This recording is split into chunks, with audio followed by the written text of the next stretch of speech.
What? It started off with, there was another Renaissance fair that they were running at the time. It was called the Midsummer Magic Fair or something of that nature.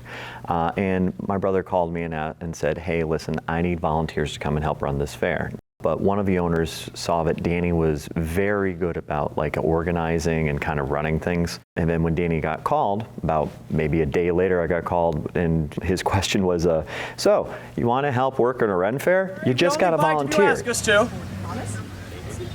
You are a little too intrigued by that, my dear. My number is now 15 years later, I'm the general manager. He is one of the owners.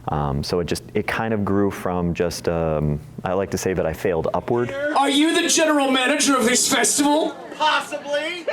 Danny has always been a performer. He's been doing magic since he was very, very young. He's exciting. He's amazing. He really needs to make rent this month. Give it up for Daniel GreenWolf. When Danny started doing it, he also learned how to do the fire eating, to do the transfers, because it's a big play for the audience. The audience loves to see fire. Who doesn't? 1, 2, 3. And as I was his older sibling, I picked on him a lot for it.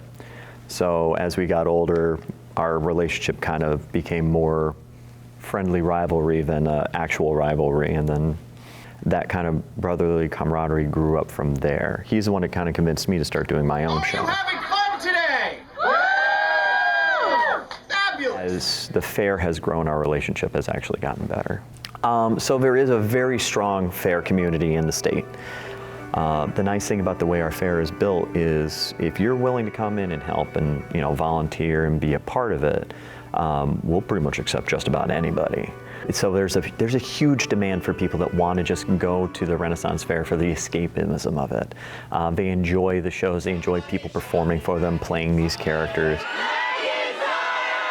When they join in on it, when they're part of the show. Wow, so you even know my name by now. That's fantastic. You want more of it because it's so much fun. Danny knew that we couldn't have, say, jousts on our field. Jousting is a big thing at Ren fairs. Everybody loves jousting. The problem is, in the rural area that we run the fair, when you have jousters, the horses destroy the field. And in a couple of cases, they got out. So because of that, Danny focused more on, let's have more steel-on-steel combat. I know who's I've taught so many people fight choreography over the last 15 years at this fair, from all different walks of life.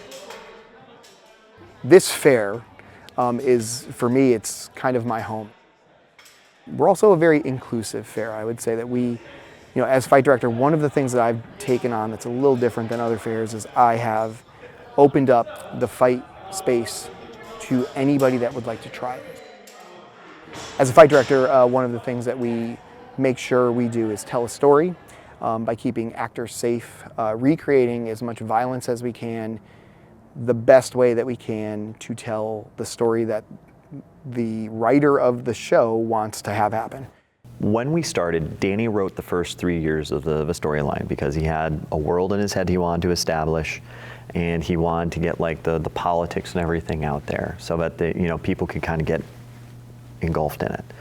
After those first 3 years, our elder brother, Anthony, he wrote the script for us. He was a writer. He was published in a couple of different works. And as the years went on, the storyline became more interesting, but also more convoluted. And then as we got closer to the end, my brother unfortunately passed away.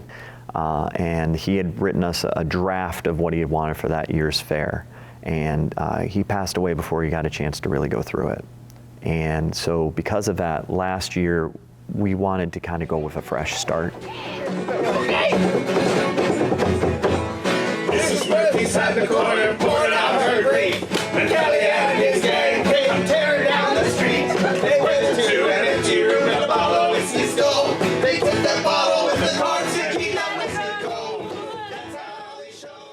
You don't have to go home, but you can't stay here. To the gate! We don't say that we're a family, because families fight, but we do say that we are a community. And communities can disagree with each other, but we generally have a tendency to get along. Someone comes up to me and goes like, hey, you run a Renaissance fair, what's it like? I always kind of give the same response. With our fair, we started it as a community of family, and we just continue to try and build a community of friends. Continue to inspire the imagination. That's the main goal of the fair itself. The world is my home!